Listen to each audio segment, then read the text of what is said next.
A contramano.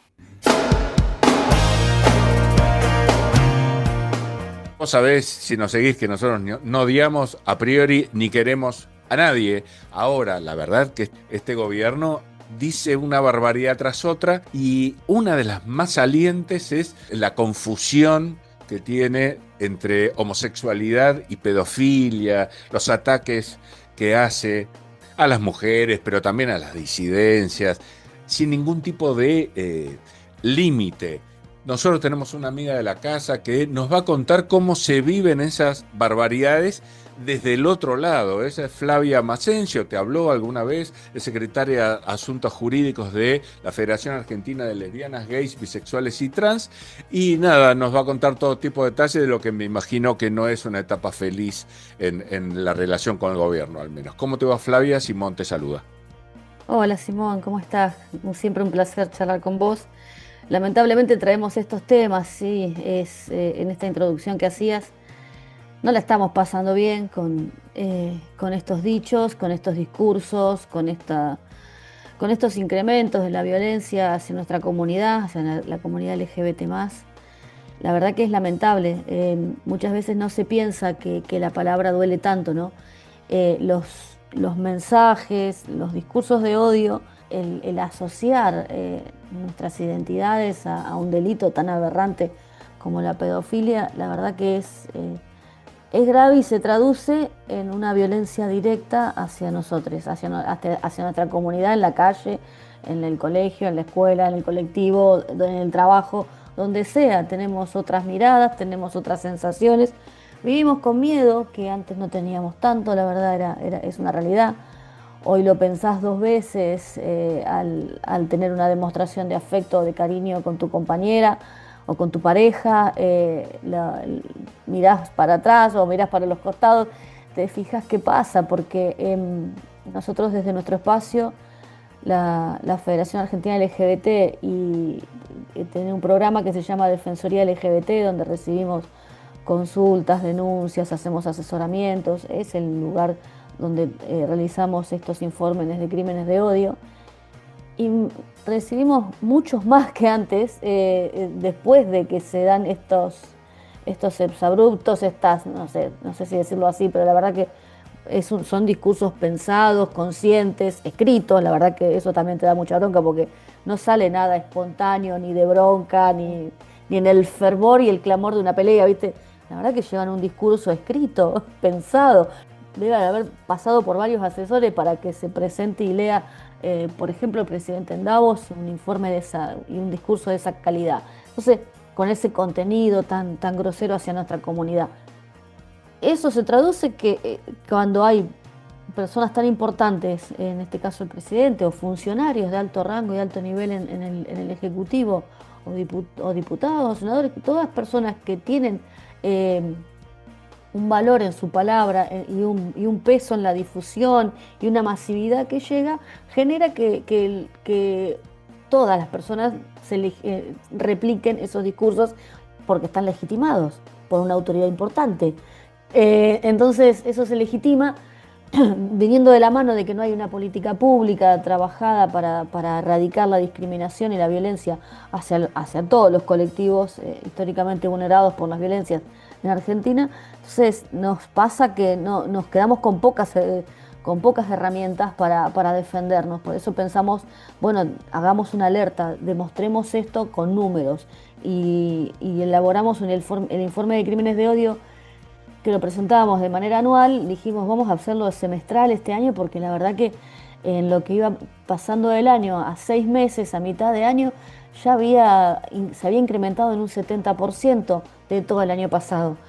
Y esto viene de la mano, son consecuencia directa de tener esos discursos de odio tan legitimados, tan avalados, tan difundidos, que se transforman en violencia directa hacia nuestra comunidad en la calle o en todos los ámbitos, como te decía. Se volvieron muchos más, tenemos más denuncias y la sensación preocupante. Yo soy una persona grande, una mujer grande, y que tengo herramientas, pero la verdad que no está bueno que vivamos de esta manera toda nuestra comunidad. No está bueno que ninguna persona viva con miedo, y nosotros hoy estamos viviendo con miedo. Tirame, por favor, cifras de estos crímenes. Y mira, en este informe semestral arroja 102 crímenes de odio. Es el 70% más que lo incrementado, en un 70% más de lo que fue el año pasado y recién vamos 6 meses registrando. Vayamos desde lo más básico. Vos ya sabés que soy un tipo interesado en el tema, pero puedo ignorar detalles y creo que la gente está más de mi lado que del lado del conocimiento. Crímenes de odio, ¿qué engloba?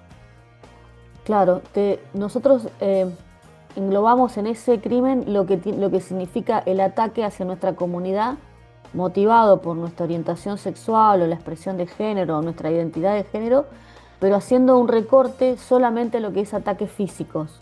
Ataques físicos, no estoy registrando insultos, no estoy registrando, viste, gritos en la calle, cuando te echan de un boliche, estoy solamente registrando ataques físicos, atentados al cuerpo, a nuestra persona y atentados a la vida, porque Que también hay muertes. incluye un golpe y un asesinato.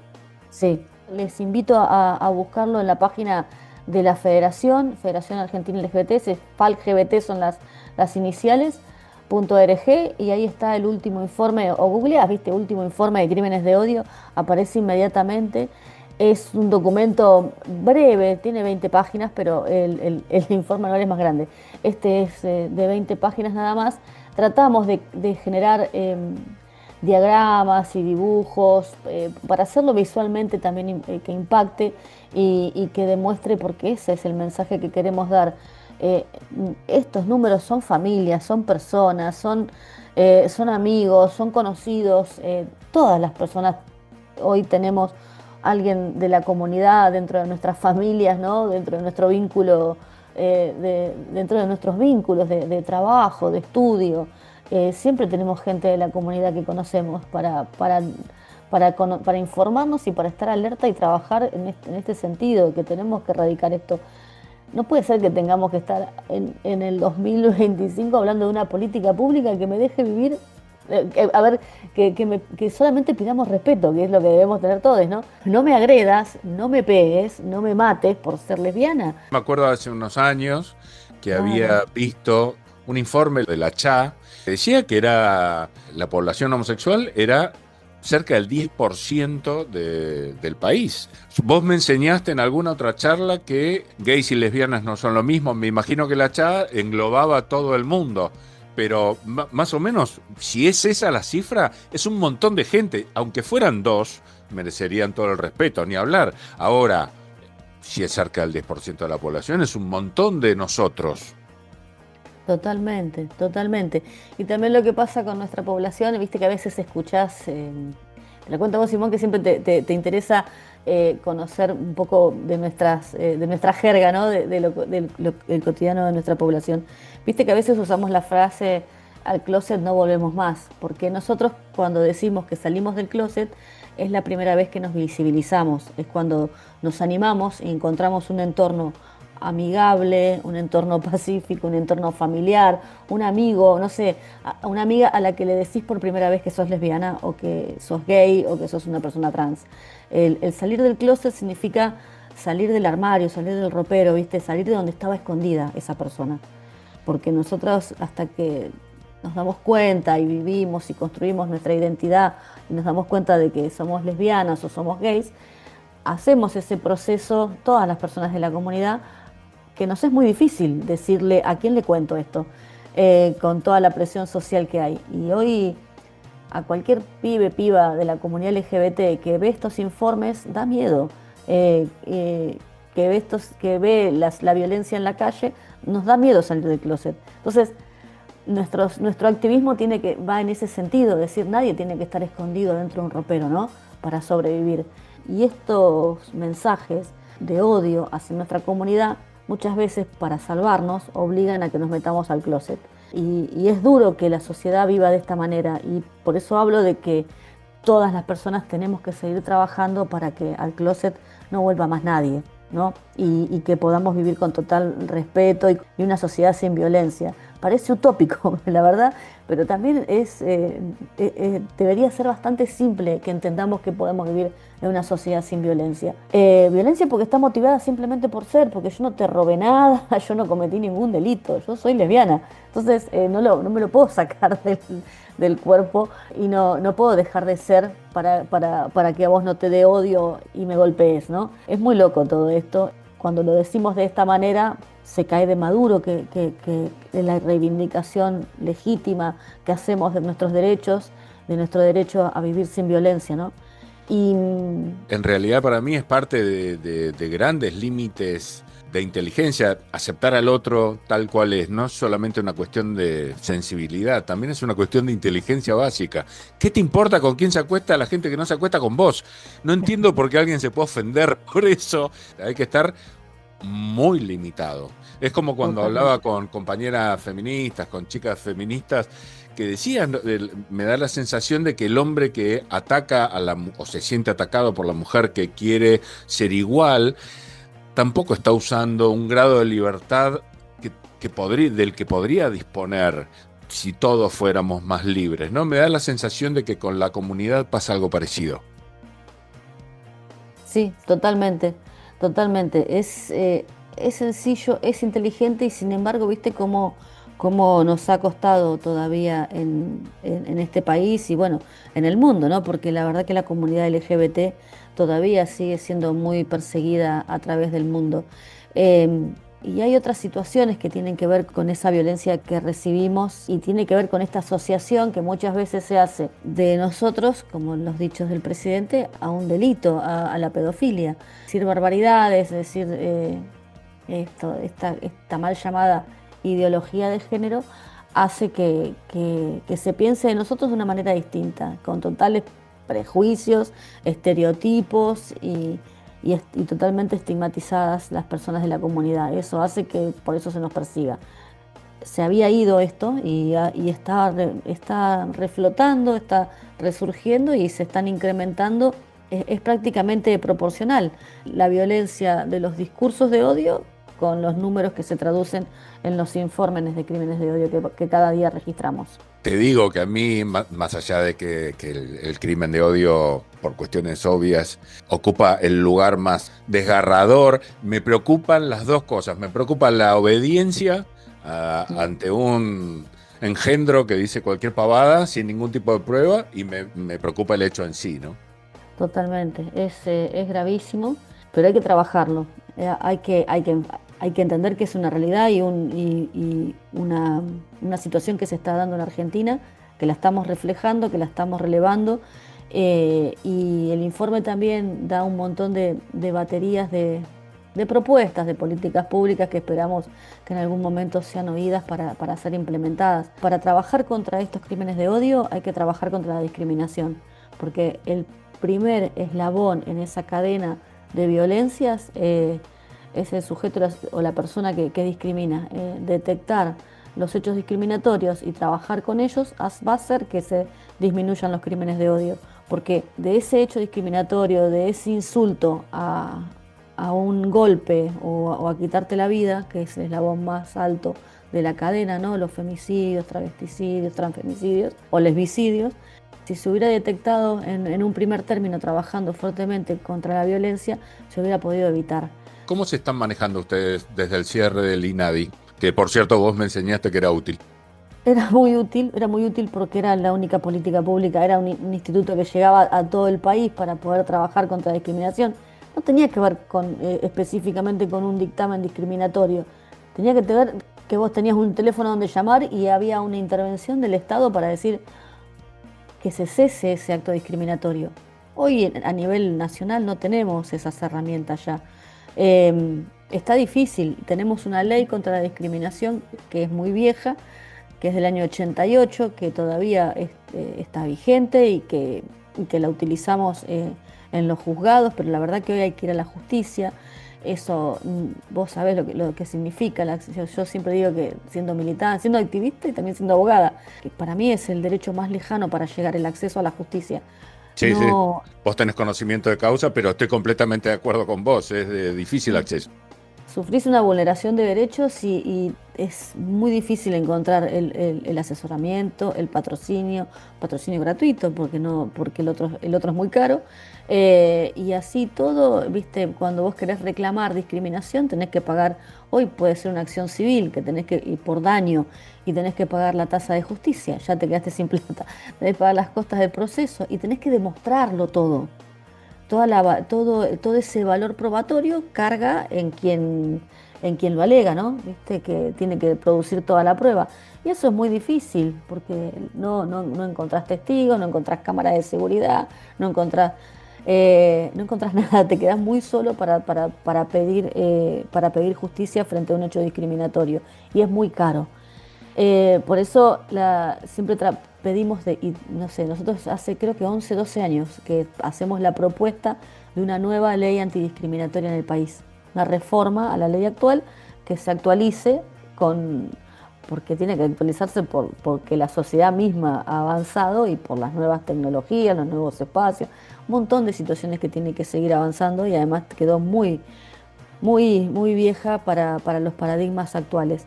La Ciudad de Buenos Aires tiene ley antidiscriminatoria y la provincia de La Rioja tiene una ley antidiscriminatoria moderna, pero después las demás jurisdicciones del país no la tienen, por eso hablamos de una ley nacional que implique esta reforma. Sin embargo, nunca se dan los consensos para avanzar en este sentido.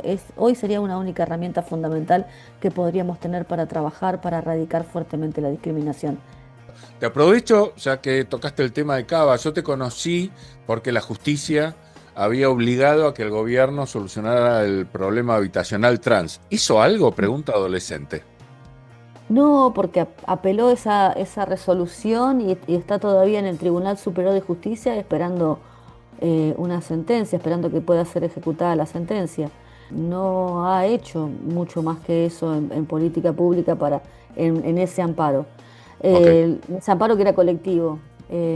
Hay pocos elementos, sí. Acá también en la ciudad tenemos pocas herramientas para trabajar, aunque tenemos esa ley antidiscriminatoria. Pero por lo menos acá la ciudad tiene una contravención, el Ministerio Público Fiscal hay una fiscalía especializada en discriminación. Y aunque cuesta, por lo menos es más fácil el acceso a la justicia porque la ciudad tiene el 0800. Entonces vos con un 0800 del celu podés rápidamente radicar una denuncia por discriminación en el fuero de contravencional y de faltas de la ciudad. ¿Lo recordás de memoria? Me imagino que sí. Ah, no, es 0800 fiscal. No sé cuál es el número, pero viste que se arma la palabra fiscal, entonces marcás ese número. Podés comunicarte y podés hacer denuncias por discriminación. Y por supuesto, si necesitan asesorarse cuando sufren una situación de discriminación, nos pueden llamar y contactarse a través de la Federación o la Defensoría LGBT, que estamos en redes y estamos en distintos espacios, más fácil de encontrarnos, y ahí podemos asesorarles para hacer un seguimiento de esa denuncia. Pero me da bronca, pues yo soy del interior, de la provincia de Buenos Aires y a veces me da bronca que como sufrimos quienes somos de otros lugares del país que no tenemos estos fáciles accesos y estos carriles como muchas veces tiene la ciudad, viste que a veces renegamos de este porteñocentrismo, pero es lamentable. Pero es real también que acá podemos recurrir más fáciles a distintos recursos que en otros lugares del país no se da. Entonces esa desigualdad se sigue y esa brecha se sigue generando y eso es por lo que deberíamos seguir trabajando en una ley nacional para que todas las personas del país puedan radicar tan fácil una denuncia y ser acompañadas y no tengan que viajar 200 kilómetros para poder hacerlo. Sí, ¿cómo estarán en el interior? Porque me acuerdo de aquella charla, viste que yo soy muy curioso, me gusta que me enseñes la vida real de la comunidad. Y vos me habías contado que antes de la llegada del engendro, acá en la ciudad tampoco era tan fácil darle la mano a tu compañera en un taxi. Digo, había todavía cierta reticencia, pero que en el interior estaban peor. Si cambió algo, por favor, corregime. No, estamos así igual, lamentablemente. Hay provincias que están trabajando a nivel local y territorial, pero todavía hay una brecha. Mira, nosotros somos organizadores de la Marcha del Orgullo de Buenos Aires, que paso el chivo, que es el primero de noviembre de este año, la Marcha del Orgullo de la ciudad. Y, y siempre tenemos discursos por identidades, estábamos preparando la grilla para los escenarios, ¿viste? Y el mensaje que das, porque más allá de la fiesta, de la convocatoria, siempre tratamos de dejar documentos a través de nuestros discursos, consensuados con todas las organizaciones que forman parte de la comisión organizadora. Y como esta marcha es nacional, a través de los enlaces de estas plataformas virtuales puede participar todo el país, se pidió que sean los discursos de las voces del interior este año, de las voces federales, de las voces de los pueblos, de los municipios, y eso estuvo buenísimo y se consensuó un discurso muy emotivo y muy de reclamo también, que tiene que ver con esta brecha federal que nos gusta a todos decir, ¿viste? Que Argentina es tan grande, ¿viste? Y somos tan patriotas de Ushuaia a La Quiaca, pero también en ese viaje seguramente si lo haces de punta a punta de Argentina, te vas a atravesar con 1.000 millones de realidades y la comunidad LGBT no escapa a eso y esas brechas por lo menos se trataron de plasmar en ese discurso que se va a leer este año y tiene que ver con esto de la identidad también y de las transversalidades que vivimos las personas que no nos podemos desarrollar en las pequeñas ciudades, ¿no? Totalmente. ¿Me podés decir cuántos asesinatos hubo? ¿Cuántos asesinatos sufrió la comunidad en estos 6 meses? La verdad que el informe refleja el duro número de 17 que hacemos la desagregación que corresponden, les llamamos lesiones al derecho a la vida, es decir, asesinatos, muerte por violencia estructural y suicidios. Son 17 vidas que se terminaron en lo que va del año 2025, este primer semestre. Terrible. Bueno, y repetime, por favor, así queda bien clarito. Ahora sí, crímenes de odio en estos 6 meses contra crímenes de odio todo el año pasado. Repetime esa cifra, por favor. Lamentablemente, en lo que va del año se ha incrementado un 70% de lo que habíamos registrado en el año 2024. De 124 crímenes de odio del año 2024, hoy, al primer semestre del 2025, llevamos un registro de 102 casos. Y se incrementan día a día, lamentablemente. Lo vamos registrando a través del Observatorio de Crímenes de Odio que lleva adelante la Federación Argentina LGBT y la Defensoría LGBT, con la Defensoría del Pueblo de la Ciudad de Buenos Aires y otros organismos con los que articulamos en todo el país. El registro va a través de nuestras organizaciones. La Federación hoy nuclea a más de 150 organizaciones territoriales en el país, pero lo que hace el observatorio es registrar, constatar, verificar cada dato, cada información que nos llega, hablar con las fiscalías y cuando se verifica el dato se plasma y se registra en este documento, que después se sintetiza de esta manera para que podamos visualizarlo todas las personas. Invito a verlo, a difundirlo. Sé que es triste, pero la verdad que nos sirve para mostrar una realidad de la que debemos ocuparnos, más que preocuparnos, debemos ocuparnos. Es así. Bueno, vos sabés que tenés micrófono abierto para ir contándonos todo lo que vaya siendo relevante en su lucha, así que charlaremos muchas veces más en el futuro. Querida Flavia, un abrazo muy grande. Un abrazo, Simón, siempre un placer. Chau, chau.